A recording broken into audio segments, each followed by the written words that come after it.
46-trek. Faridaning ertaga ketishi hammaning qulog'iga yetgan bo'lsa ham, uydagilarning hech bittasi bundan og'iz ochmadi. Kechki ovqat chuqur jimlik ichida o'tdi. Shu oqshom Azizbek yana ham qarib ketgandek ezgin ko'rinardi. U Faridani yoniga o'tkazib olib, tez-tez yelkalarini silaydi. Iyagidan ushlab, yuzini o'ziga o'giradi, ko'zlariga tikilib, "Oh, choliqushi, qariganimda meni xarob qilding-da", deyar edi. Shu kecha hamma o'z xonasiga barvaqt kirib ketdi. Vaqt yarim kechadan oshgan. Chorbog' dang qotib uxlamoqda. Mujgon xonasidan chiqdi. Boshiga yupqa ro'mol tashlab olgan, bir qo'lida shamdon. Goh oyoqlarining uchini bosib, goh to'xtab, Komron yotgan xonaning eshigiga keldi. Ichkarida na sharpa va na chiroq. Juvon eshikni sekin taqillatdi. Keyin juda past tovush bilan shipshidi. "Komron, uxlayapsanmi?" Eshik darhol ochildi. Komron yechinmagan edi. Sham yorug'ida yuzi yana ham so'lg'in, yana ham horg'in ko'rindi. Bu xira yorug' ko'zlarini qamashtirayotgandek, kipriklarini pirpirata boshladi. "Hali ham yotganing yo'qmi, Komron?" "Ko'rib turibsan-ku. Nega chirog'ingni o'chirding?" "Shu kecha chiroq ko'zlarimni achishtiryapti." "Qorong'ida nima qilyapsan?" Komron achchiqqina kuldi. "Hech. Umidsizlik, baxtsizlik zahrini yutib o'tiribman." "Xo'sh, o'zing nega bemahal kelding? Nima ishing bor?" Mujgon hayajonini zo'rg'a bosib, "Bitta g'alati xabar olib keldim. Hovriqma, Komron. O'zingni bos, aytib beraman", dedi. Mujgon ichkariga kirdi. Shamni stolga qo'yib, eshikni sekin yopdi. Keyin gapini nimadan boshlashini bilmayotgandek, biroz ikkilanib turgach, yurak dukurini bosishga harakat qilib, vazmin tovush bilan, "Hovriqma, o'zingni bos, Komron", dedi. "Yomon xabar olib kelganim yo'q. Aksincha, yaxshi xabar. Lekin hayajoning shunday balandki." Juvon uni bosishga harakat qila turib, o'zi hovriqar, ko'zlariga yosh chiqib, ovozi titrar edi. "Komron, biroz avval Farida mening hujramga kirdi. Rangida qon qolmabdi. Ahvoli hali qanday?" Mujgon, "Men shu mahalgacha qalbimni faqat sengagina ochib kelganman", dedi. "Dunyoda sendan yaqinroq hech kimim yo'q. Senga aytadigan yana bitta sirim bor. Buni ertaga men ketgunimcha saqlaysan. Keyin aytishing mumkin. Bilaman, qo'qqisdan kelib qolganimni ko'rib hammanglar hayron bo'ldinglar. Sizlarni shunchalik sog'indimki, ortiq chiday olmadim deb aytdim. To'g'ri aytdim. Lekin asosiy sabab bunda emas. Men bu yerga dunyoda eng yaxshi ko'rgan kishim 3 oy avval o'lim to'shagida yotganda unga bergan va'damni bajarish uchun kelganman. Mujgon, sizlarga yolg'on aytishga majbur bo'ldim. Men tulman. Erim 3 oy avval rak kasalidan vafot etdi." Farida shu so'zlarni aytib turib, boshini yelkamga qo'ydi. Xo'ng-xo'ng yig'ladi. Ko'z yoshlarini to'xtata olmay, hiqillab, nafasi tiqilib turib gapirdi. "Doktorim jon beradigan kuni meni oldiga chaqirib, Farida, endi muhtojlik chekmaysan. Bunisidan qo'rqmayman. Chunki hamma narsam senga qoladi. Senday sodda, og'ir bir xotinning umriga bahuzur yetib ortadi. Lekin meni boshqa narsa tashvishga soladi, Farida. Har qancha boy badavlat bo'lganda ham kimsasiz xotinning yolg'iz yashashi qiyin bo'ladi. Inay keyin pul boshqa-yu shafqat boshqa. Farida, meni go'rimda tinch yotsin desang va'da ber. O'lganimdan keyin Istanbulga, qarindosh urug'laring oldiga borasan. Basharti ular oldida butunlay qolging kelmaganda ham, har holda 2-3 oy borib tur. Dunyo bevafo. Balki bir kun emas bir kun yana o'shalarga ishing tushar. Balki borib qalbingda oila shafqatiga ehtiyoj tug'ilar. Qisqasi Faridaginam, oilang bilan yarashishingdan ko'nglim to'q bo'lsa, o'lganimda ko'zim ochiq ketmaydi. Go'rimda ham tinch yotaman", dedi. Men uning bu so'nggi orzusini yeriga yetkazish to'g'risida yig'lab turib va'da berdim. Lekin doktorimning bu bilan ko'ngli to'lmadi. U eski nishonlim bilan ham yarashishimni istadi. Axir bir kun Komron akang bo'lib qolar-ku, dedi. O'z qo'ling bilan Komronga topshirgin deb menga muhrlangan bitta paket ham berdi. Buning ichida bitta eski ko'ngil kitobi bor. Meni bir mahallar juda qayg'uga solgan kitob. Eski nishonli ham buni albatta o'qishini xohlayman. Buni qanday holda bo'lsa shunday topshirishga qasamyod qil dedi. Haqiqat shunday, Mujgon. Endi hamma gapni bilding. Boyaqish doktorim juda pok, halol odam edi. U oilam bilan yarashishimni hayotimdagi yolg'izlikdan, yetimlikdan qutulishimning birdan bir yo'li deb bilardi. Bechora bu narsa men uchun naqadar alamli, naqadar og'ir bo'lishini xayoliga ham keltirmagan. Shunday qilib, doktorimni Munisaning yoniga qo'ydim-u, Istanbulga qarab jo'nadim. U yerda eshitgan narsalarim doktorimning vasiyatini yeriga yetkazishim mushkul bo'lishini ko'rsatdi. Komronning xotini vafot qilganini faqat o'sha yerda eshitdim. Keyin men to'g'rimda har xil bo'lmag'ur gaplar tarqalganini bildim. Komronning xotini tirik bo'lganda ham boshqa gap edi. Menga eri yaqinda o'lgan tul xotin deb qarashar. Oilasida bir necha kun turib ketishga kelgan deb o'ylashardi. Mana endi hammangiz, Komron ham, sen ham meni hammadan ko'proq tushunding. Sen men to'g'rimda qanday yomon narsalar o'ylashing mumkin edi. Yillarcha yolg'iz, sarson bo'lib yurdi. Somonday sarg'aydi. Boshidan ne savdolarni kechirdi. Mana endi kim biladi, qanday tuban niyat bilan o'zini bir qari cholga sotdi. Eski nishonlisining boshi ochiqligini eshitib, yana o'sha tuban niyat bilan darrov oramizdagi 5 yil ilgari o'zi nohaq haqoratlar, la'natlar bilan tashlab ketgan oilasiga, nishonlisi oldiga qaytib keldi deyishlaringiz mumkin edi. Oralaringizda shunday deb o'ylamaydigan darajada marhamatli, rahim shafqatli kishilar bo'lsa, ular oldida ham ichimdan ezilib o'lardim. Mujgon hamon kuchayib borgan hayajon va alam bilan so'zlardi. Oh, Komron, Farida bu so'zlarni qanday alam bilan o'zini urib, ko'z yoshlarini to'kib turib aytganini ko'rsaydik. Mana shu oxirgi so'zlarni o'lgunimcha esimdan chiqarmayman. Oila o'chog'imdan qanday dog'u hasratda ketganimni, hayotimning qanchalik alam va ko'z yoshlari bilan to'liq bo'lganini, qaysi bag'ri tosh sabablar meni qilishga majbur etganini so'z bilan aytib berishning imkoni yo'q. Yoshi 25 ga yetgan, umrining 5 yilidan bir qismini majoralar ichida, bir qismini erining uyida kechirgan xotinning yuziga, badaniga erkak labi tegmagan bokira qiz ekanini aytilsa, albatta hamma kuladi. Hamma uni hayosiz, yolg'onchi deydi. Shunday emasmi, Mujgon? Buning aksini isbot qilib bo'lmaydi. Iloji yo'q. Boshqa aytadigan gapim yo'q. Doktor Komronga tayinlagan paketda nima bor ekan bilmayman. Ehtimol ichida kutilmagan biron narsa bordir. Menga qanchalik og'ir iztirobli bo'lsa ham, rahmatlining so'nggi orzusini yeriga yetkazdim. Lekin paketni o'z qo'lim bilan topshirishga qurbim yetmaydi. Buni ertaga kemaga o'tirganimdan so'ng, oramizdagi hamma narsa bitgandan so'ng Komronga berib qo'yarsan dedi. Mujgon jimidi.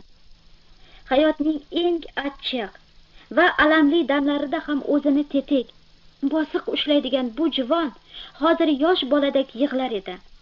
U Komronga qaltiroq qo'llarini cho'zib, "Uni yolg'iz qo'yib yubormaylik, Komron" dedi. "Kerak bo'lsa zo'rlik bilan olib qolaylik. O'tgan ishga salovat. Nima bo'lgan bo'lsa bo'ldi. Endi bir-biringizdan ayrilmasligingiz kerak. Ko'rib turibman, ortiq chidolmaysizlar."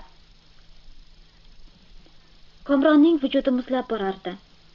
Eng ahamiyatsiz bir tushdan, eng zaif bir xotiradan oylarcha kasal bo'lib, kichikkina umid bilan yashab kelgan bir xayolparast uchun bu umid, bu baxt haddan ziyod edi.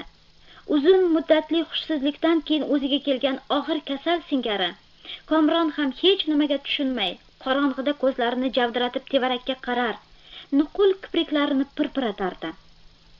Mujgon ro'moli ichidan qizil muhr bosilgan bir paketni chiqardi. "Faridaga bergan va'damga qaramay buni senga hozir topshiryapman" dedi. Juvon ro'molini tuzatib, uydan chiqmoqchi bo'lgan edi, Komron ushlab qoldi. "Mujgon, sendan bitta iltimosim bor. Bizning savdoyimizni hammadan ko'ra sen ko'proq bilasan.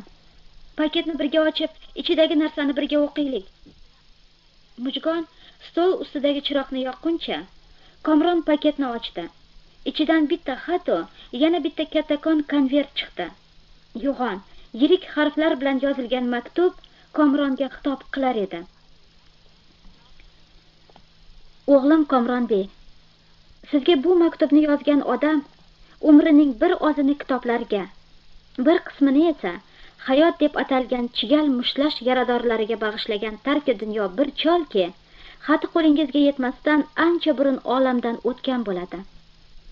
U cholning butun borlig'i bilan yaxshi ko'rgan bir bechoraga oxirgi marta yaxshilik qilib ketish tilagi bu maktubni sizga o'lim to'shagida yotgan joyida yozishga majbur qildi. Quloq soling.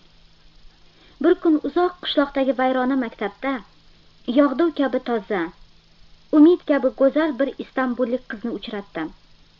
Qorong'i qish kechasida, qor elab yog'ib turgan bir paytda uyingizning derazasini ochsangiz-u, qorong'ilikdan bulbul nag'masini eshitsangiz, shunda qanday bo'lasiz? Men ham o'shanda shunday bo'ldim. Bu ma'sum nozik kibor qizni, tabiatning bu go'zal va nodir xilqatini qaysi la'nati tole va tasodif bu qorong'i qishloq xarobasiga keltirib tashladi. Qalbi yig'laydi-yu, ko'zlari bilan lablari kuladi. Fidokorlik haqidagi hangomalar bilan meni aldaydi. Men esam, "Oh, bechora qiz. Men seni Istanbulda tashlab ketgan nodon, johil yoringmidimki bu gaplaringga ishonsam" deb o'yladim. Uyquga qolmay uyg'ongan yosh bolaniki singari xumorlik ko'zlari, qayerga qadam tashlashini bilmagan kishiniki singari ahvoli, xayoliy lablarining bo'sasi bilan titrayotgandek ko'ringan dudoqlari, xayoliy quchoqda talpinayotganga o'xshagan atvori, harakatlari menga butun sirni ayon qildi. Eski zamon dostonlarida Laylisini qidirib sahrolarda sargardon bo'lgan Majnunni goho shukuh va mamnuniyat bilan eslab qo'yardim. Faridani ko'rgan kunimdan boshlab u dostonni esdan chiqardim. Endi yangi zamonning mozorlar bilan to'liq qorong'i qishloqlarida ilojsiz ishq ro'yolarini axtargan bu oydin ko'zli, ipakdek mayin, ma'sum, oliyjanob Laylisini tez-tez eslaydigan bo'ldim. 2 yildan keyin tag'in uchrashdik. Hamon eski dardi boshida, qalbini ichdan kemirmoqda edi. Hattang, dastlab ko'rgan kunim nega uni otimga o'ngarib zo'rlab bo'lsa ham Istanbulga, oilasiga eltib tashlamadim. G'aflatda qoldim, g'aflatda. Farida bilan 2-chi marta uchrashganimizda fursat qo'ldan ketgan edi. Siz uylanib olgan edingiz. Faridani hali yosh, esidan chiqarib yuboradi deb o'ylagan edim. U kasal yotgan paytda ittifoqi qo'limga daftari tushib qoldi. Qarasam, qalbining yarasi tuzaladigan yaralardan emas. Daftarga butun hayotini yozibdi. Ana shundan keyin butun umidim uzildi. Holbuki, uni o'z bolamday davolamoqchi edim. Ammo bunga ham odamlarning fisq-u fasodlari, tuhmat va g'iybatlari imkon bermadi. Ana shundan keyin menda yaxshiroq odam topib, Faridani o'shanga berish fikri tug'ildi. Lekin bu ham xavfli edi. Eri har qancha odamoxin bo'lganda ham Faridadan muhabbat talab qilishi turgan gap edi. Garchi qizginam muhabbat uchun tug'ilgan, muhabbat yo'lida sarg'aygan bo'lsa hamki, begona ishqi unga go'r azobidan battar bo'lishi aniq edi. Mana shu xavfdan qo'rqib, chor-nochor o'z nikohimga oldim. Shu tariqa uni o'lgunimcha himoya qilishim mumkin edi. O'lganimdan keyin esa 5-10 qurushlik davlatim, 3-4 yerdagi mulkim uni muhtoj qilib qo'ymas edi. Shubhali qiz bo'lib yashashdan ko'ra, tul bo'lib xotirjam yashash uning uchun ham o'ng'ay bo'lardi. Shunisi ham borki, axir bir kun murodi hosil bo'lishiga imonim ham komil edi. Hayotda nimalar ro'y bermaydi. Nihoyat, xotiningizning vafoti menga yangi umid bag'ishladi. Sizning to'g'ringizda hamma vaqt Istanbuldan xabar olib turardim. Xotiningizning vafoti sizni qayg'urtirgan bo'lishi mumkin. Biroq meni ham qayg'urtirdi desam til yog'lamalik qilgan bo'laman. Faridani bu xo'ja ko'rsinga qilingan yolg'ondakam nikohdan bo'shatib, siz bilan topshtirish uchun o'ng'ay payt poylab yurardim. Bilmayman, odamlar bu harakatimga qanday qarashar ekan. Lekin men odamlarning g'iybatlariga, men to'g'rimda aytgan yo o'ylagan narsalarga allaqachon tuflagan odamman. Qarorimni amalga oshiraman deb turganimda birdan kasalim zo'rqib ketdi. Ana shundan keyin masalaning 3-4 oy ichida o'z-o'zidan hal bo'lishiga aqlim yetdi. Qaydan? Tafsilotga hojat bormikan? Endi muddaoga o'taylik. Faridani bir bahona bilan Istanbulga yuboraman. Xatimni o'z qo'li bilan topshirishiga shubham yo'q. Men uning tabiatini yaxshi bilib oldim. Alomat qiz. Ehtimol injiqlik yo e'tiroz qilar. Lekin sen bo'sh kelma. Xazon bo'lmasin desang javob berma. Zarur bo'lsa, xotin qizlarni olib qochadigan tog'liqlar singari yovvoyi va qo'pol bo'l. Quchog'ingda jon bersa, bilginki, quvonchdan, baxtiyorligidan jon beradi. Shuni ham eslatib o'tayki, bu ishda seni zarracha ham o'ylaganim yo'q. Ko'nglimning roziligiga qarasam, senga nayinki Farida kabi nodira qizni, hatto uyimdagi mushukni ham bermas edim. Nachora, bu telba qizlarga hech aql o'rgatib bo'lmas ekan. Senga o'xshash quruq, qalbsiz odamlarning nimasini yaxshi ko'risharkin hayronman. Marhum Xayrullo. Eslatma. Paketda Faridaning daftari bor. O'tgan yil Olajaqoyaga ko'chib kelganimizda ichiga shu daftar solingan sandiqchasini bekitib qo'yib, izvoshchilar o'g'irlab ketishdi deb aytgan edim. Farida churq etmagan bo'lsa ham, lekin juda qattiq ezilganini ko'rdim. Bu daftarining axir bir kun kerak bo'lib qolishi mumkinligini o'ylab, juda to'g'ri ish qilgan ekanman. Mujgon bilan Komron Choliqushining ko'p muqovali qalin daftarini tushirishganda, deraza orqasi yorishib, daraxtlarda qushlar chirqillasha boshlagan edi. Komron horg'inlik va iztirob og'irlashtirgan boshini daftarning sarg'aygan sahifasiga qo'ydi-da, ko'p yerlari ko'z yoshlari bilan yuvilgan bu aziz satrlarni qayta-qayta o'pdi.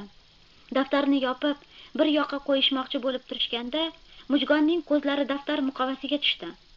U ko'p muqovani chiroqqa yaqin keltirib qaradi. Daftar tugamabdi, Komron. Muqovasida ham yozuvlari bor. Lekin daftar ko'p bo'lgani uchun siyoh yaxshi ko'rinmayapti, dedi. Ular chiroqni ko'tarishdi. Boshlarini daftar ustida bir-birlariga yaqinlashtirib, shu satrlarni qiyinchilik bilan o'qishdi. Kecha daftarimni abadiy yopgan edim.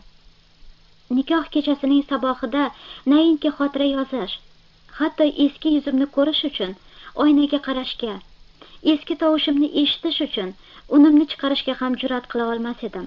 Faqat shunday qilib, kecha men kelinchak bo'ldim. Selga uchragan xazon kabi o'zimni oqinga taslim etdim. Kim nima desa qildim. Hech narsani qaytarmadim. Shunchalik doktor Izmirdan keltirgan uzun etakli oq ko'ylakni kiydirishlariga, sochlarimning bir yog'iga bir tutam kumush ip ilashtirishlariga ham qarshilik qilmadim. Faqat oro berish uchun meni katta tosh oynaga olib kelishganda, hech kimsaga sezdirmasdan ko'zlarimni yumib oldim. Bo'lgani shu. Butun isyonim faqat shundangina iborat bo'ldi. Meni ko'rgani bir qancha yot va begona keldi. Bular orasida ilgari men bilan ishlashgan muallimalar ham bor edi. Aytgan so'zlari qulog'imga kirmas. Hammasiga ham bir xilda ayanch tabassum bilan javob qilishdan o'zgasiga kuchim yetmas edi. Bir kampir yuzimni ko'rib, "Choli tushmagurning xo'pam tole bor ekanda, turnaning naq ko'zidan uribdi-ya", dedi. Xayrullabiy uyga kechki ovqat mahalida yetib keldi. Sevimiz gavdasini korset siqib turgan smoking kiyib olgan edi. Qizil galstugi bir yoqqa juda g'alati bo'lib qiyshayib ketibdi. Yuragim ezilib, xafa bo'lib turganimga qaramay, kulib yuborishdan o'zimni tutib qola olmadim. Boyaqishni kulgi qilib qo'yishga haqqim yo'qligini o'ylab, qizil galstugini chiqarib olib, o'rniga boshqasini, yarashadiganini bog'lab qo'ydim. Xayrullabiy kulib turib, "Barakalloh qizim, sen ajoyib uy bekasi bo'lasan. Ko'rdingmi yosh qizga uylanishning fazilatlarini", dedi. Mehmonlar tarqalishdi. Biz yemakxona derazasi yonida ro'baro o'tirardik. Xayrullabiy, "Kichkinam, nega kechikib qolganimni bilasanmi?" deb so'radi. "Munisaning mozorini ziyorat qilib keldim. Qabriga bir dasta gul va sening kelinchaklik iplaringdan bir siqim qo'yib keldim. Boyaqish sening oldingda gapirishga tortinardi. Lekin yolg'iz qolganimizda nuqul. Opajonim kelinchak bo'lib, sochlariga kumush ip taqqanda men ham taqmoqchi edim", deyardi. Rahmatlining sariq sochlariga ipni o'zim taqardim. Afsuski bo'lmadi. Doktor shu so'zlarni aytib turganda, o'zimni tutolmay yuzimni derazaga o'girdim-ku. Mana shu alamli kuz oqshomining ko'zga ko'rinmas tumani singari kipriklarimda qurib qolayotgan yoshlar bilan to'lib yig'ladim. Kechaning ilk soatlarini har kungiday pastda ovqatxonada o'tkazdik. Xayrullabiy ko'zoynaklarini taqib olib, burchakda allaqanday kitob o'qib o'tirdi. "Kelinoyim, yangi kuyovning kitob o'qib o'tirishi yarashmaydi. Lekin meni aybga buyurmaysan-da. Qo'rqma, kechalar uzun. Yosh kelinchakka ishq dostonlari o'qishga ham vaqt topiladi", dedi. chekkalarini tikib o'tirgan ro'molim ustiga boshimni yana ham ko'proq solintirdim. Bu qari doktor, uni qanchalar sevardim. Mana endi qanchalar nafratlanaman undan. Demak, alamdan, qayg'u-g'amdan behol bo'lib boshimni yelkasiga qo'ygan kezlarimda, u demak oq kipriklar ostida yashiringan bu gunohsiz moviy ko'zlar menga xotin deb, bo'lajak qayliq deb qarab kelgan ekan-da. Soat 11 ga jon urguncha shu xil achchiq alamli o'ylar bilan band bo'ldim. Nihoyat doktor kitobini stolga qo'yib kerishdi. Esnadi. Keyin, "Hoy kelinoyim, yotish kerak, yur", deb o'rnidan turdi. Qo'llarimdan ignam, yamab o'tirgan narsam tushib ketdi. O'rnimdan turib, stoldagi shamdonni oldim-da, darpardani yopish bahonasi bilan deraza yoniga bordim. 47-trek. Kecha zulmatiga uzoq tikilib turdim. Hozir sen chiqu, qorong'i yo'llarga tushib qoch degan o'y keldi miyamga. Lekin doktor, kelinoyim, juda uzoq o'ylanib qolding. Bo'ldi, chiq tepaga. O'ngboshiga tayinlaydigan ishlarim bor.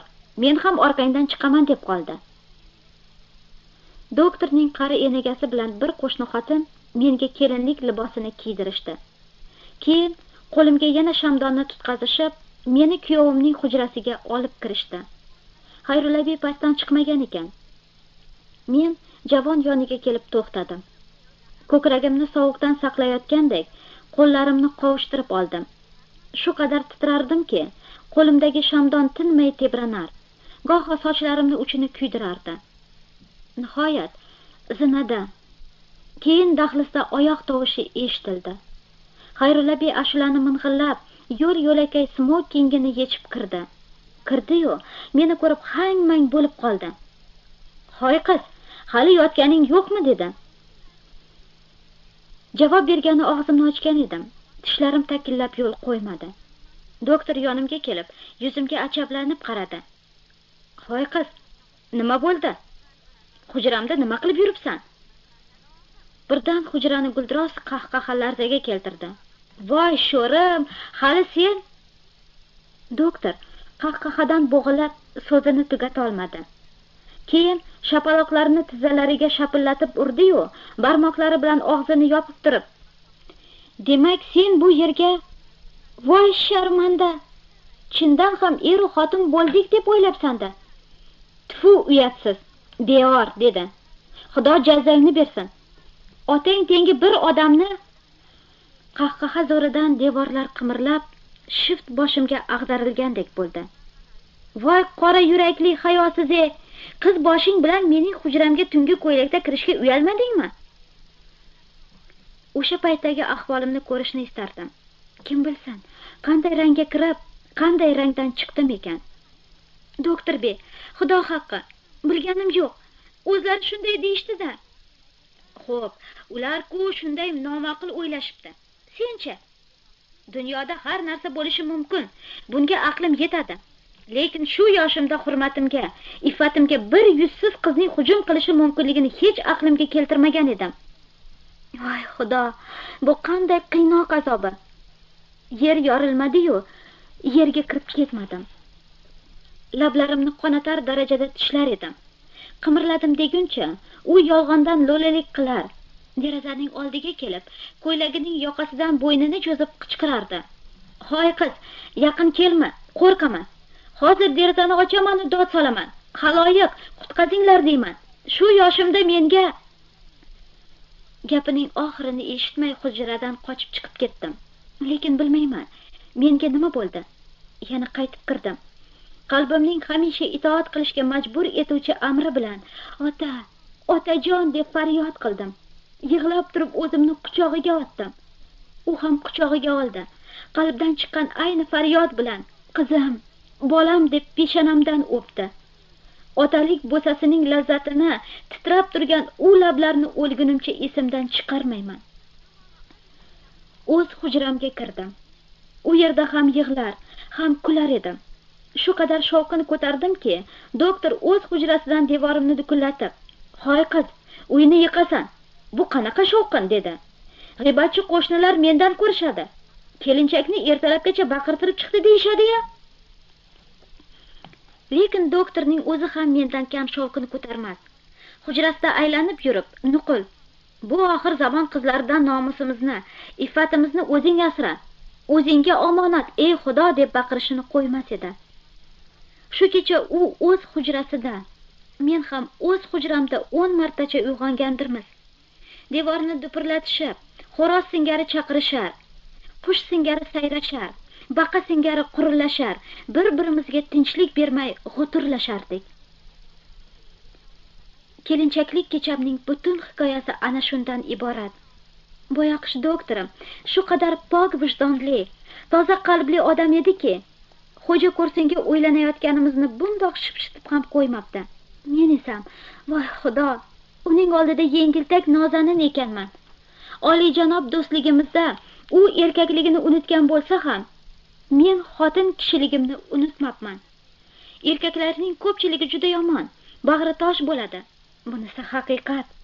Xotinlarning esa hammasi yaxshi, bag'ri yumshoq bo'ladi. Bunisi ham haqiqat. Lekin erkaklar orasida yaxshi niyatli, toza yurakliklari bor. Juda oz bo'lsa hamki, har holda bor. Bunday erkaklardagi qalb pokligini xotinlardan topib bo'lmaydi.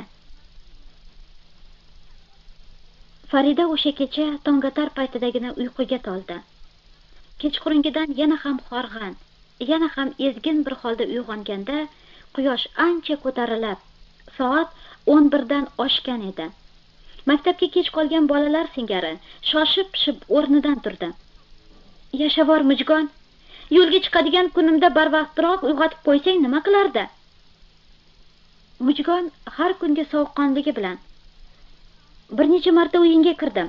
Qarasam shirin uxlab yotibsan. Ko'zim qiymadi. Qo'rqma, hali uncha kech emas. Indan keyin kemaning bo'lishi ham dargumon emish. Dengiz quturib yotibdi dedi. Nima bo'lsa ham albatta ketishim kerak.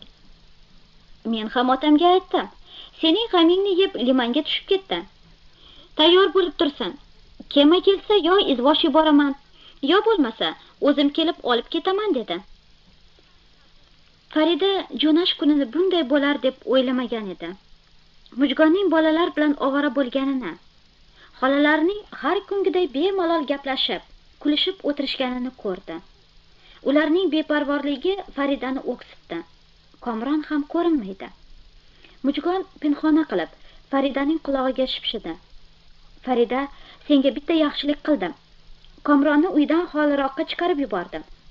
Seni xayrlashda azob chekmasin deb o'zini chetroqda olib turishiga rozi bo'ldi. Endi kelmaydimi? Limanga xayrlashgani kelsa ajab emas. Qalay, yaxshi qilibmanmi?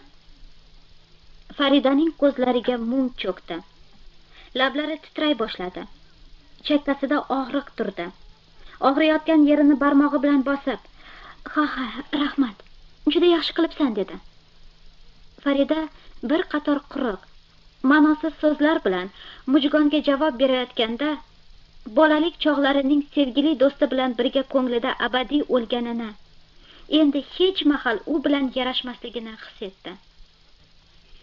Tushki ovqatga endi o'tirishganda qo'shni bog'larning biridan mehmondorchilikka chaqirib kelishdi. Baladiya idorasining raisi shahardagi qishloq uylariga, bola chaqasini ko'chirib ketish oldidan bog' qo'shnilariga, shuningdek Farida bilan xayrlashish sharafiga ziyofat bermoqchi bo'libdi. "Iya, qanday bo'ladi? Hozir meni olib ketgani odam keladi-ku" dedi Farida. Xolalari, "Uyat bo'ladi Farida, borish kerak. Orasi 5 minutlik yo'l. Alohida tayyorlanib o'tirishning keragi yo'q. Chorshafingni yopinasan u boraverasan" deyishdi. Boya unga kasal mushukchalik ham qarashmagan xolalarining hozir onalarcha g'amxo'rlik qilishayotganiga ajablanib, Farida yuzini yerga qaratib oldi. "Xo'p, boraman" dedi. Soat 3 ga yaqinlashib borardi. Farida ayvonda yaproqlari sarg'aygan chirmov orasidan yo'lga qarab turardi. Birdan "Mujgon, bitta izvosh kelyapti. Menga bo'lsa kerak" deb yubordi. Xuddi shu payt uzoqdan dengiz bo'yidagi daraxtlar orasidan kema ham ko'rinib qoldi. Farida o'pkasi tomog'iga tiqilib, "Kelyapti" deb qichqirib yubordi. Bog'da g'ovur boshlandi. Xizmatkor xotinlar chorsoflarini keltirgani yugurishdi. Farida xolalariga: Men oldin ketaveray, sizlar orqadan borarsizlar dedi. Mujgon ikkalasi bog' orasidagi so'qmoq bilan chopib ketdi. Goh chetanlardan oshib, goh polizlardan yurib borishdi.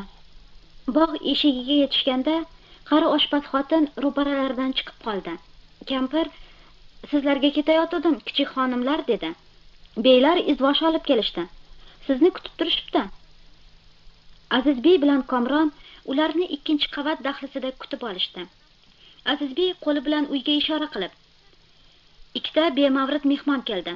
Shovqin qilmanglar dedi. Keyin Faridani boshidan oyog'igacha suzib chiqdi. Bu nimasi, kichik xonim? Qora terga tushib ketibsan? Azizbek kulimsirab Faridaga yaqin keldi. Iyagidan ushlab ko'zlariga tikildi. Kema kelishga keldi-yu, lekin senga foydasi yo'q. Ering javob bermayapti dedi. Farida bir qadam orqaga tashlandi. Hayratidan ko'zlari olaydi. Pochcha, nima deyapsiz? Azizbek barmog'i bilan Komronga ishora qildi. Mana ering qizim, mening daxlim yo'q dedi.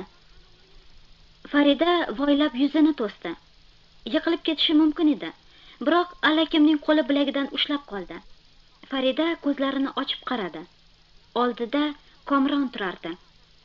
Azizbek shodiyona bir qahqaha bilan, hayriyat, axira qafasga tushdingmi choliqishi? Qani tipirchilab boqchi, bir ko'ray, qani tipirchilab boqchi. Qani ko'raylikchi, foydasi bormikan dedi. Farida yuzini to'sishga harakat qilsa ham, bilagini Komrondan qutqaza olmas.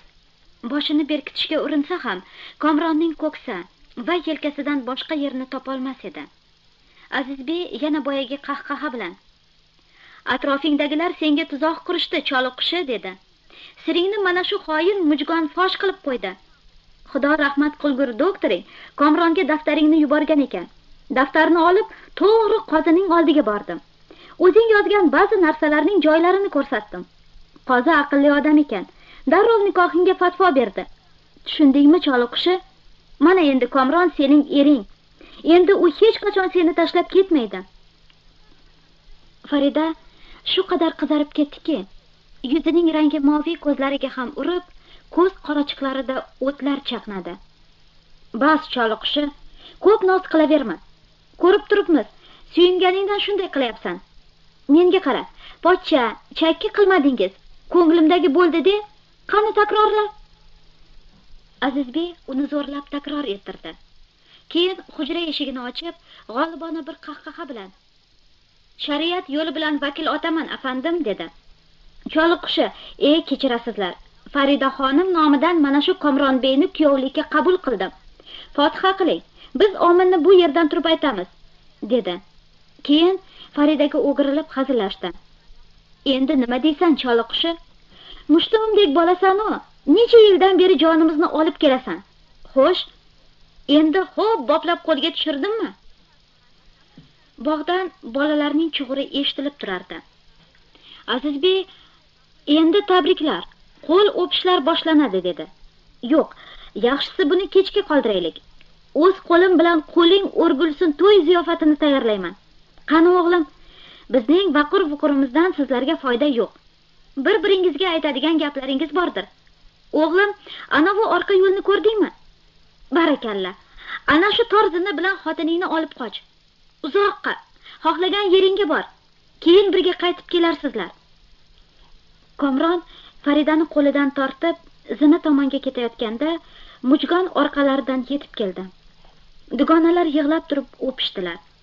Azizbek ko'zlarida paydo bo'lgan yoshlarini bildirmaslik uchun burnini g'uvillatib qoqdi-da, notiq singari qo'lini siltab turib, "Hoy gilosimni o'g'irlagan choliqishi.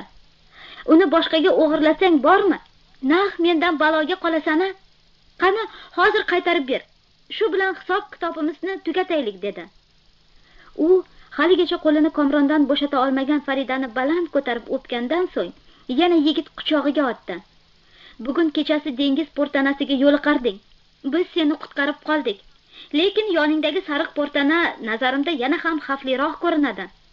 Xudo panohida asrasin seni choliqishi. Ikki baxtiyor tor zinadan yumalanib ketar darajada pastga uchib tushdi. Komron qo'lini Faridaning belidan o'tkazib olib, uni mahkam qisar. Changalidagi nozik barmoqlarini og'ritib ezardi. Zinapoyalarning birida Faridaning etagi ilashib qoldi. Hansirashib bir nafasgina to'xtashdi. Choliqushi etagini bo'shatish bilan ovora ekan. Komron hayajon ichida nafasi tiqilib, "Farida, meniki ekanligingga hech ishona olmayapman. Meniki ekanligingga qalbimni ishontirish uchun vazningni sinab ko'rishim kerak" dedi. Komron uni yosh boladay azod ko'tarib oldi. Farida o'zini qutqazish uchun tipirchilar, nafasi bo'g'ilib hansirardi.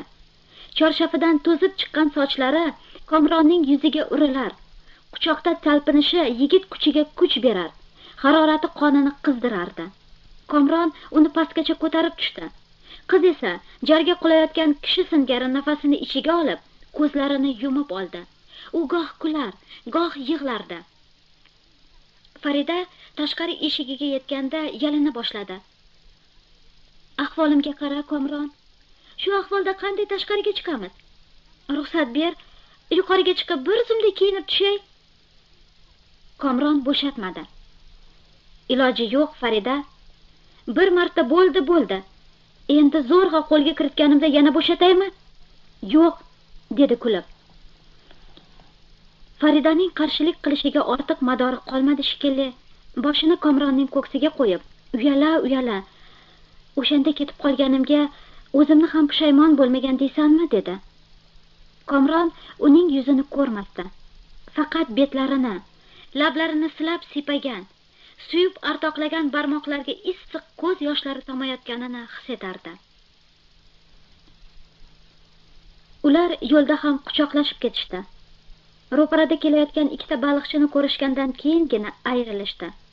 Hanuz gaplashmay borardilar. Yonma-yon yurish baxti ularni mast qilgan edi.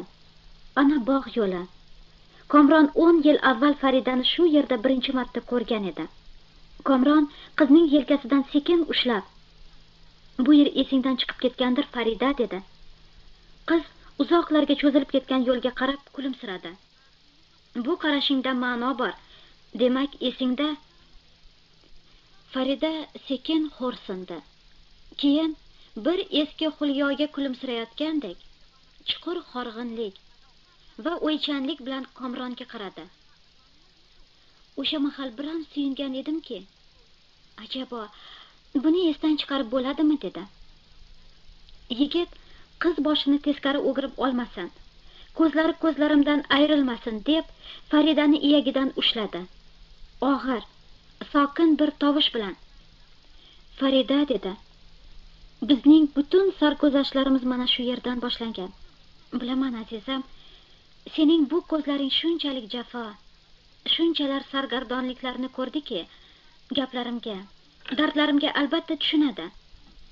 Senga ko'ngil bergan vaqtlarimda kulishdan, ermak qilishdan boshqa narsani bilmaydigan g'ofil, sho'x qizcha, nurday, ovozday qo'lga kirmaydigan choliqushi eding. Senga chuqur muhabbatim bor edi. Har kuni ertalab uyg'onganimda muhabbatim qalbimda yana ham ulg'ayganini sezardim. Bundan ham uyalar, ham qo'rqar edim. Gohi mahallar menga shunday qarar, shunday so'zlar aytardingki, yuragim shirin umidlar bilan talpina boshlardi. Lekin sen darrov o'zgarib olarding. Hamisha kulib, mazax qilib turgan bola ko'zlaringda goho nozik, hassos qiz qalbi aks etardi-yu, yana darhol yo'q bo'lib ketardi. Ana shunday hollarda, yo'q, bu qiz meni tushunmaydi, axiri meni xazon qiladi deb o'ylardim. Hayotingni, ko'nglingni shunchalik toza vafo bilan menga bag'ishlashingni umid qilgan edim. Sen balki meni ko'rganingda o'chgan rangingni, titray boshlagan shu chiroyli lablaringni yashirish uchungina mendan qochib yurgandirsan. Men esa buni choliqushining yengiltagligi deb ich etimni yeb yurardim. Menga qara, Farida, bunchalik toza vafoni, bunchalik ajoyib qalbni kichkina choliqushining bag'riga qanday qilib sig'dirding? Komron bir zumgina to'xtadi. Oppoq, nafis chakkalarida mayda terlar paydo bo'ldi. U boshini solintirib, yana ham past tovush bilan so'zini davom qildi. Dardim shu bilan cheklanmadi, Farida. Seni hatto o'zimda, hayotimning turli soatlarini bir-biridan kunlardim. dunyoda vaqtning o'tishi bilan bo'shashmaydigan, kuchini yo'qotmaydigan hech qanday his yo'q. Bordi-yu bir kun kelib Faridani bunchalik sevmay qolsam, bu shirin hislardan judo bo'lsam-a deb qo'rqardim. Shunday paytlarda yonib tugalishidan qo'rqib, chiroqlarni qanday o'chirib qo'yishsa, men ham shunday qilar. Ya'ni xayolingni ko'zlarimdan uzoqlashtirishga tirishardim. Farida, tog'larda bir o't o'sadi, otini bilmayman. Odam uni qancha ko'p hidlasa, bora-bora hidini payqamaydigan bo'lib qoladi. Bu ajoyib hiddan mahrum bo'lgisi kelmagan kishi uni ma'lum muddatgacha o'zidan uzoqlashtiradi. Davosi shu. Goho yana o'sha ajoyib hidni qo'msab, har qanday hidni, masalan, yaramas sarg'i gul hidini ham dimog'iga keltiradi. Ana shu o't o'z hidlari tufayli bemahal xazon bo'ladi. Odamlar uzib olishib, qo'llarida so'ldirishadi. Eza-eza o'ldirishadi. Farida, dog' va hasratda qoraygan ko'zlaring, alam va uqubatdan sarg'aygan go'zal yuzing bilan seni qo'llarida ezilgan sari hidi ortgan o'sha xushbo'y gullarga o'xshataman. Gaplarimga tushunyapsanmi, azizim?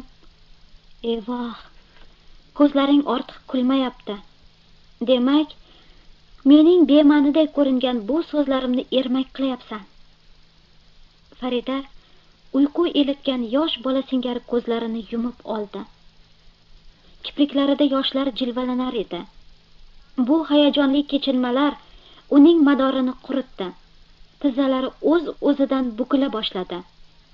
U butun og'irligini Komronning qo'llariga tashladi. Xuddi tushdagiday yolg'iz lablarining harakati bilan shivirladi. 48-trek. Ko'rib turibsan, Choli qushi abadiy o'ldi.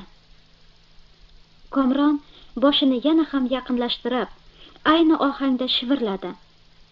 Hech qisi yo'q. Choli qushiga bo'lgan butun muhabbatimni boshqasiga, Gulbashakarga berdim. Komron qo'llarida hamon og'irlashib borayotgan bu majolsiz vujudning birdan jonlanganini, hayot zavqi bilan talpinganini sezdi. Yo'q, unday dema jon Komron. Farida hanuz Komronning ko'ksida yotgan boshini xiyol orqaga tashlab, yuzini unga qaratdi.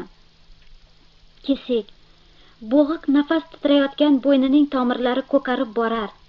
Yuzi yonib, ko'zlarida qizil uchqunlar o'ynardi. Komron yana boyagi so'zini takror etdi. Gulbashakar, mening, faqat meninggina Gulbashakarim. Farida butun vujudi bilan qaltirab, oyoqlarining uchiga turdi. Yigitning yelkalaridan mahkam quchoqladi. Tomirlaridagi hamma qoni lablariga yig'ilganday edi.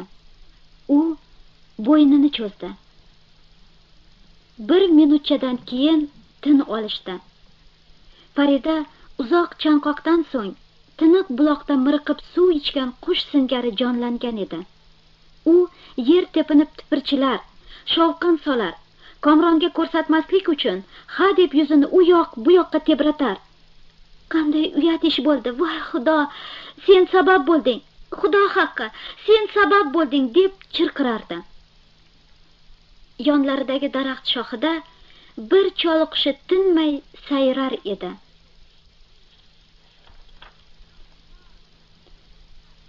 Turk romanchiligi va Rashod Nuriy haqida 2 og'iz so'z.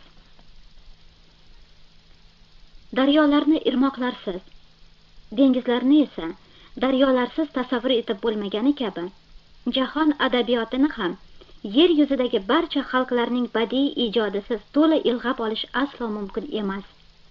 Zero, daryo irmoqlardan quvvat oladi. Shular hisobiga to'lib toshib, ayqirib oqadi. Dengiz esa daryo bilan, uning hayotbaxsh suvi bilan nafas oladi, tiriklik qiladi. Xuddi shunga o'xshab, dunyo adabiyotining sarvat xazinasi ham katta va kichik xalqlar badiiy tafakkurining inju donalaridan tashkil topadi. Shular hisobiga boyib, baland cho'qqilarga ko'tariladi. Bugungi kunga kelib, jahon miqyosida mashhur va ma'lum bo'lgan turk adabiyotini dengizga quvvat berib turgan ana shunday sersuv daryolardan biriga, uning nasr va nazmda bergan eng yaxshi namunalarini esa insoniyatning badiiy ganjinasiga qo'shilgan noyob javohirlarga qiyos qilish mumkin. Turk adabiyoti katta taraqqiyot yo'lini, mashaqqatlar va izlanishlar bosqichlarini bosib o'tgan adabiyot. 19-asrning ikkinchi yarmidan boshlab G'arb, xususan fransuz so'z san'atkorlari asarlarining ko'plab tarjima etilishi turk prozasi hamda turk adabiy tilining shakllanishida g'oyat muhim ahamiyatga ega bo'ldi. Ibrohim Shinosiy 1826-1871 Nomih Kamol 1840-1888 va Ahmad Midhat 1844-1912 yangi turk adabiyotining ilk tamaltoshini qo'ygan so'z ustalaridir. Ibrohim Shinosiyning Shoirning uylanishi nomli komediyasi 1860-yil. Bu adabiyotda dramaturgiya janri paydo bo'lganidan darak bergan bo'lsa, Nomih Kamol bilan Ahmad Midhatning oldinma keyin e'lon qilingan roman va qissalari yangi tipdagi prozaning dastlabki qaldirg'ochlari bo'ldi. Ibrohim Shinosiy birinchi turk dramaturgi bo'lishi bilan birga o'z yurtida katta ijtimoiy, siyosiy va adabiy badiiy faoliyat ko'rsatgan yirik shoir hamda publitsistdir.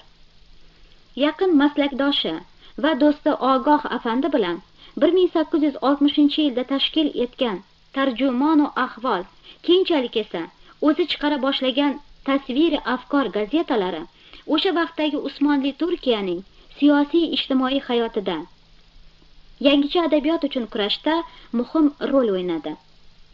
Ahmad Midhatning ham turk adabiyoti rivojida munosib o'rni bor. U o'tgan asrning 70-80-yillaridagi madaniy ma'rifiy harakatlarning faol qatnashchilaridan biri. Sermahsul yozuvchi, noshir va tarjimondir. Ijodini dastlab hikoyanavislikdan boshlagan bu adib 1875-yilda o'zining dastlabki yirik asarini Hasan Malloh romanini e'lon qildi. Muallifning ushbu romanga yozgan so'z boshisidagi quyidagi satrlar o'sha davr adabiy harakat jarayoni uchun xarakterlidir. Keyingi 2-3 yil ichida mamlakatimizda adabiyot inkishof etib, durust samaralar berayotgani jumlaga ma'lum. Ro'yi rost aytish kerakki, bizda hozirga qadar kichik hajmdagi asarlargina paydo bo'ldi. Lekin ishni kichigidan boshlab, keyin esa kattarog'iga o'tmoqlik taraqqiyot matlabi emasmi? Shu ma'nodagi sa'y harakat namunasi o'laroq o'z romanimni kitobxonlar hukmiga havola eturman. Bu yozg'onim na tarjima va na taqlid erur. Ahmad Midhatning keyin e'lon qilingan boshqa romanlari kabi bu asari ham sarguzasht uslubiga qurilgan bo'lib, badiiy jihatdan bir muncha zaif. Romanda bosh qahramon Hasan Mallohning turli o'lkalarda kechirgan sarguzashtlari hikoya qilinadi. Lekin shunga qaramay, bu adibning sermahsul ijodi Yosh turk deb nomlangan so'nggi romani 1908-yilda e'lon qilingan. Ma'rifatparvarlik nuqtai nazaridan keyinchalik paydo bo'ladigan yetuk badiiy asarlarga zamin tayyorlash e'tiboriyle alohida diqqatga sazovordir. O'z davrining yirik jamoat arbobi va ma'rifatparvar bo'lgan Nomih Kamol yangicha adabiyotning yuzaga kelishi va oyoqqa turishida shijoat ko'rsatgan yozuvchidir. Ahmad Midhat milliy mavzularni adabiyotga olib kirish, yozuvchilik mahoratini egallash bobida dastlabki qadamlarni qo'ygan bo'lsa, Nomih Kamol bu sohada yana ham dadilroq qalam tebratdi. G'arb adabiyotining eng yaxshi namunalari tajribasini ijodiy o'zlashtirgan holda bir talay original asarlar yaratdi. Uning Intiboh yoki Alibeyning sarguzashti 1874-yil va Jazma 1880-yil romanlari yangi adabiyotning shakllanishida muhim ahamiyatga ega bo'ldi. Adibning qator pyesalari haqida ham shu gapni aytish mumkin. Turkiya tarixida o'tgan asrning 40-70-yillari tanzimot davri deb yuritiladi. Bu davr mamlakatni qoloqlikdan olib chiqish, ba'zi islohlar yo'li bilan iqtisodiy, ijtimoiy hayotga o'zgartishlar kiritishga urinish bilan xarakterlanadi. Garchi ma'lum sabablarga ko'ra bu urinishlar tub o'zgarishlarga olib kelmagan. Mamlakat og'ir ahvoldan, chet davlatlar tazyiqidan qutulmagan bo'lsa ham, burjua munosabatlarining shakllanishida yangicha mafkura va madaniyatning yuzaga kelishida ma'lum bir turtki bo'ldi. Yuqorida nomlari zikr etilgan uchala adib o'sha tanzimot davrining peshqadam vakillari bo'lib, ularning ijodi turk adabiyoti rivojida muayyan bir bosqichni tashkil etadi. Turk romanchiligidagi ikkinchi bosqich esa 19-asr oxirlari, 20-asr boshlarida Istanbulda nashr etib turilgan Sarvati Funun jurnali atrofida uyushgan bir qator zabardast adiblarning ijodi bilan belgilanadi. Bu o'rinda dastlab shuni ta'kidlash lozimki, 70-yillarning oxirlariga kelib, Turkiyada murg'ak islohlar davri tugab, reaksiya xuruji kuchaygan va zulm zo'ravonlik avjiga mingan edi. Bu narsa endigina erkin qanot chiqarib kelayotgan adabiyotga ta'sir etmay qolmadi. Oqibatda o'sha davrda yaratilgan asarlar tushkunlik va sarosimalik, nola chekish, g'ussa va alam ruhi baralla sezilib turdi. Lekin shunga qaramay, bir guruh Sarvati fununchilar mashhur shoir Tavfiq Fikrat 1867-1915-yil, prozachilardan Xolid Ziyo Ushoqligil 1866-1945-yil, Mehmet Rauf 1875-1931-yil, Janob Shahobiddin 1870-1934-yil va boshqalarning barakali ijodi tufayli asarlarda yangi mavzularni ishlash, insonning ichki dunyosini tahlil qilish, bayon va uslub mahoratini oshirish nuqtai nazaridan adabiyot yangi pog'onaga ko'tarildi deb aytish mumkin. Turk revolyutsion adabiyotining o'tmishdoshi Tavfiq Fikratning jaholat osmonida chaqmoqday chaqnagan she'rlari, Xolid Ziyo Ushoqligilning turklarning birinchi milliy romani deb to'la asos bilan e'tirof etilgan Taqiqlangan muhabbat 1900-yil singari qator asarlari, Mehmet Raufning Sentyabr va boshqa romanlari, Janob Shahobiddinning talay she'r va pyesalari bunga yorqin misol bo'la oladi. Adabiyot maydoniga kirib kelgan 3-avlod vakillari orasida Husayn Rahmiy 1864-1944-yil, Xolida Adib 1884-1964-yil, Umar Sayfiddin 1884-1920-yil, Rashod Nuriy 1898-1956, Erjumand Akram 1896-1956 kabi adiblar alohida ajralib turadi. Birinchi jahon urushi ko'p mamlakatlarda bo'lgani kabi turk xalqining boshiga ham talay kulfatlar keltirdi. Hukmron doiralar mamlakatni urush girdobiga tortganligi natijasida xalqning 10 minglab farzandlari birovlarning manfaatlari uchun jang maydonlarida halok bo'ldi. Qishloq xo'jaligi va sanoat inqirozga yuz tutdi. Turkiyaga imperialistik davlatlarning qo'shinlari bostirib kirdi.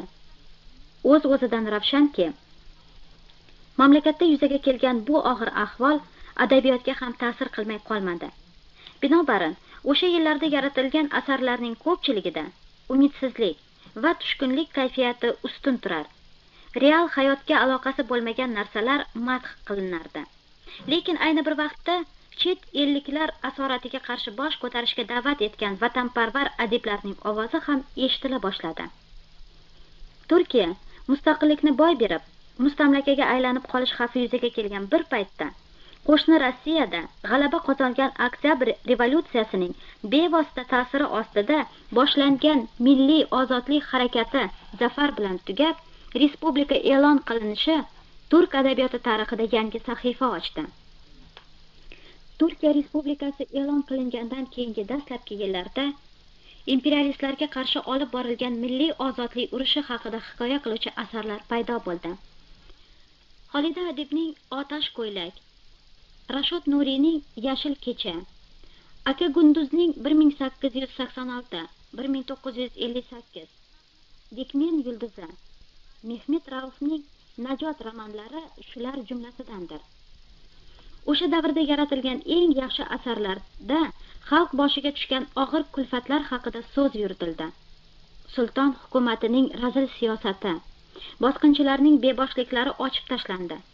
Mehnatkashlarning ochligi, va qashshoqligi hisobiga boylik to'plagan taqvodorlar hamda hukmron doiralar fosh qilindi. Bu narsa Rashod Nuriy, Husayn Rahmiy va boshqalarning qator asarlarida o'z ifodasini topdi. Bu yerda shuni ham aytib o'tish kerakki, milliy ozodlik urushi mavzuiga bag'ishlangan ko'pchilik roman, qissa va hikoyalarda asosiy qahramonlar qilib xalq ommasi emas, balki yakka ofitserlar ko'rsatilgan. Xalq esa ongsiz va itoatkor omma sifatida tasvirlangan. Lekin o'sha paytlarda demokratik yo'nalishga mansub bo'lgan adiblarning qator asarlari ham yuzaga keldiki, ularda urushning bosh qahramoni qilib xalq tasvirlandi. Chindan ham vatan mustaqilligini saqlab qolgan oddiy ishchilar, dehqonlar, ishchilar, hunarmandlar zo'r samimiyat bilan qalamga olindi.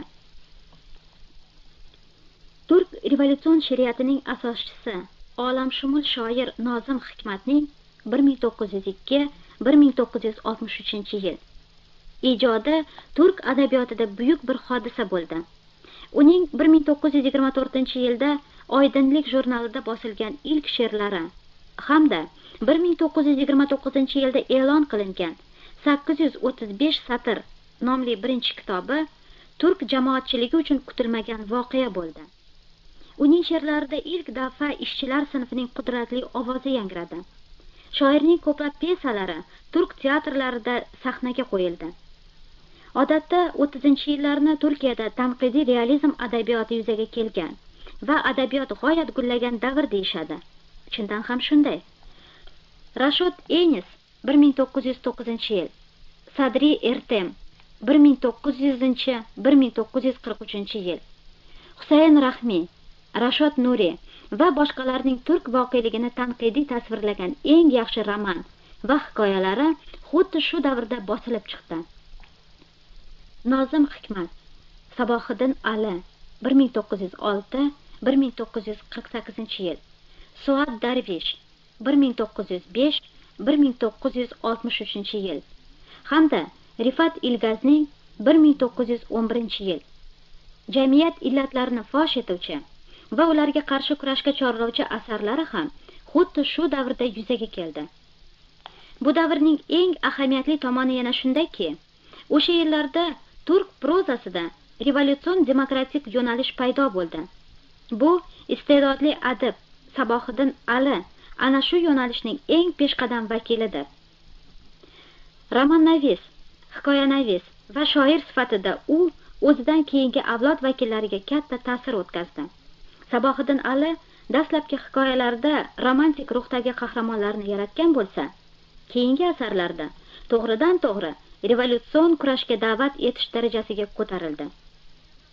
Yozuvchining Quyijoqlik Yusuf 1936-yil va Ichimizdagi iblis 1944-yil romanlari keng jamoatchilik tomonidan katta qiziqish bilan kutib olindi. Sabohiddin Alining ijodida dehqonlar mavzui ayniqsa muhim o'rin egallaydi.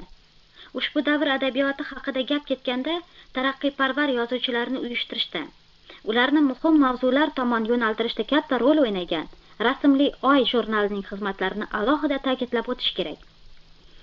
30-yillarning boshlarida jurnalist va adib, keyinchalik yozilgan Sovet ittifoqida 45 kun kitobining muallifi Zakariya Sertel va rafiqasi Sabiha Sertel tomonidan nashr etib turilgan bu jurnal turk adabiyotida demokratik qanotning rivojlanishida, qator iste'dodli yozuvchilarning yetishib chiqishida katta ahamiyatga ega bo'ldi.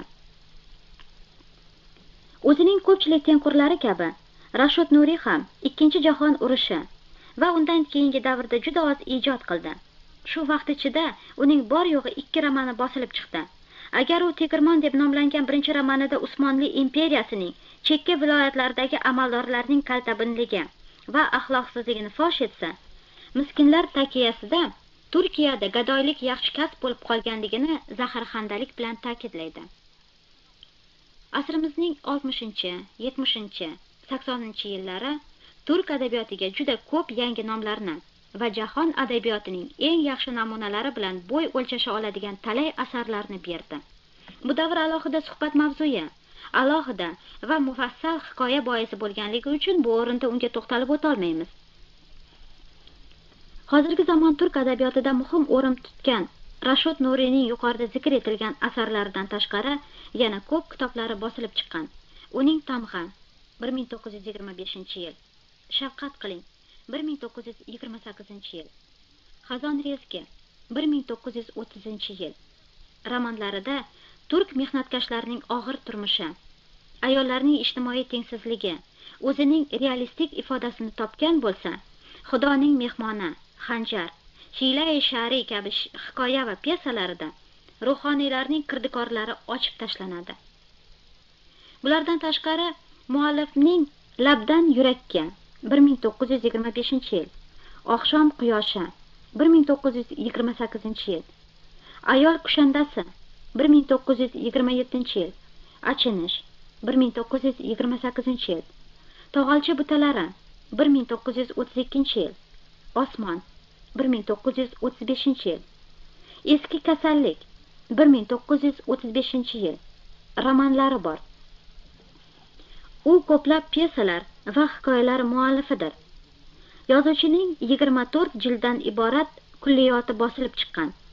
Rashod Nuriyning Tamg'a, Xazon rezgi, Yashil kecha romanlari o'zbek tiliga tarjima qilingan. Uning Hiyla-i Shari pyesasi respublika teatrlari sahnasida qo'yilgan. Adibning tarjimai holi haqida shuni aytib o'tish mumkinki, u Istanbulda harbiy vrach oilasida tug'ilgan. Dastlab Istanbul universitetining adabiyot fakultetida o'qib, keyinchalik chet ellarda tahsilini oshirgan. Rashod Nuriy dastlabki paytlarda o'quv yurtlarida o'qituvchilik qilgan. Keyinchalik esa Xalq maorifi ministrligida nazoratchi va bosh nazoratchi bo'lib ishlagan. 1939-yilda Turkiya Buyuk Millat Majlisiga deputat qilib saylangan. Umrining so'nggi yillarida Turkiyaning UNESCOdagi vakili bo'lib turgan. 49-trek. U 1956-yilda Londonda 64 yoshida vafot qilgan. Rashod Nuriy o'z yurtida katta tarjimon, lug'at va antologiyalar tuzgan olim va adabiy tanqidchi sifatida ham mashhur. Qo'lingizdagi Cholqushi romani Rashod Nuriy Guntekinning ijodida alohida o'rin egallaydi. Romandagi voqealar Birinchi jahon urushi arafasida va urush yillarida yuz beradi. Romanning o'zi esa turk xalqining chet ellik asoratchilarga qarshi kurashi g'alaba bilan yakunlangan. Imperialistlarning Turkiyaga bostirib kirgan qo'shinlari tor-mor qilingan. Mamlakat yangi ruh, yangi kayfiyat bilan yashayotgan bir paytda bosilib chiqdi. Turkiyada necha asrlardan beri erksizlik va huquqsizlikka mahkum etib kelingan. Endi esa bu sohada biror o'zgarish bo'lishini intizorlik bilan kutayotgan xotin-qizlarning bir vakilasi haqida, uning boshidan kechgan achchiq sarguzashtlari to'g'risida, qishloqlarda hukm surayotgan savodsizlik, qashshoqlik va xo'rliklar haqida hikoya qiluvchi bu asar tez fursatda o'zining minglab kitobxonini topdi. Ushbu romanning kitobxonni hayajonga soluvchi, uni darhol o'ziga rom qiluvchi jihatlari nimada? Uning eng birinchi fazilati romanning bosh qahramoni bo'lmish tadbirkor, jur'atli, dilbar va oqila qiz Farida obrazidir.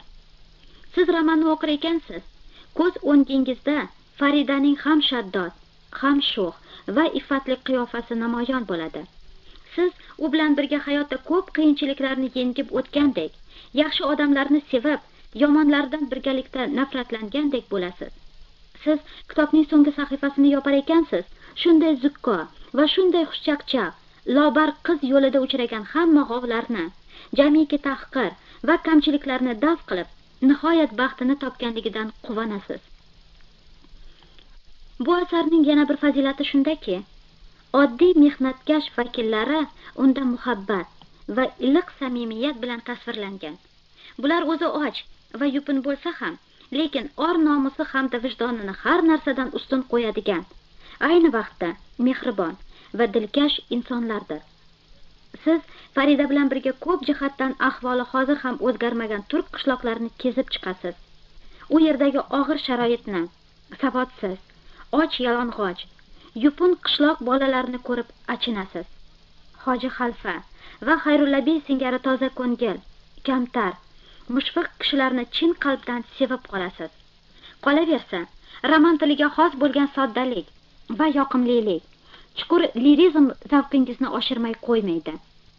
Bu roman turk tilida va qator xorijiy tillarda bir necha bor bosilganligining sababi ham shunda. Muhtaram kitobxonlar, Choliqushi romanining o'zbek tilida birinchi marta nashr etilganiga salkam 30 yil bo'ldi. Shu davr ichida u qayta bosildi. Ushbu roman o'zbek kitobxonlariga bunchalik manzur bo'lishining sababi avvalo yozuvchining mahoratida bo'lsa, ikkilamchi atoqli tarjimon va adibimiz Mirzakalon Ismoiliyning benazir mehnati samarasidir. Miyat Hakimov. Tamom. O'zbekiston Ko'rlar jamiyati bosmaxonasining ovoz yozish studiyasida yozildi. Toshkent, 1988-yil. Noyabr. Saodat Zaydenova o'qidi.